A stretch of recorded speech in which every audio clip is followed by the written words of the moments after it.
लाडकी बहीण योजनेच्या हप्त्याचा वितरणाचा जी.आर. आला, परंतु यावेळी सामाजिक आणि न्याय विभागाकडून लाडकी बहीण योजनेच्या हप्त्याच्या वितरणासाठी साधारणपणे 100-150 कोटी रुपयांचा निधी कमी वितरित झाला. मग लाडक्या बहिणी अपात्र होणार का? ई-केवायसी झाली नाही, मग लाडक्या बहिणींना यावेळीचे 1500 रुपये मिळणार नाहीत का? असे प्रश्न त्या ठिकाणी लाडक्या बहिणींना पडत आहेत.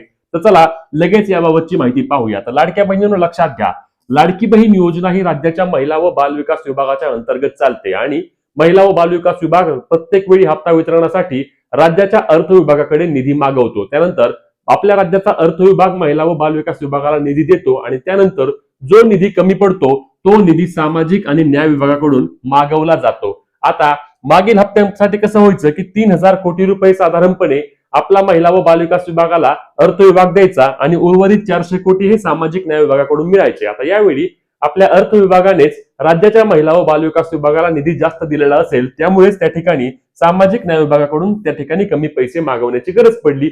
असं सिंपल गणित असतं. त्यामुळे कुठल्याही प्रकारे टेन्शन घेऊ नका. ई-केवायसी झाली असेल नसेल तर देखील तुम्हाला लाडकी बहीण योजनेचा नोव्हेंबर महिन्याचा हप्ता येणार आहे, कारण ई-केवायसी करण्याकरिता 31 डिसेंबर पर्यंत अंतिम मुदत आहे. त्यामुळे कोणत्याही अफवांना बळी पडू नका. तुम्हाला ऑक्टोबर महिन्याचे पैसे आले असतील तर तुम्हाला नोव्हेंबर महिन्याचे देखील पैसे नक्कीच येणार आहेत. त्यामुळेच अपडेटसाठी पेजला फॉलो आणि चॅनलला सबस्क्राईब नक्की करा.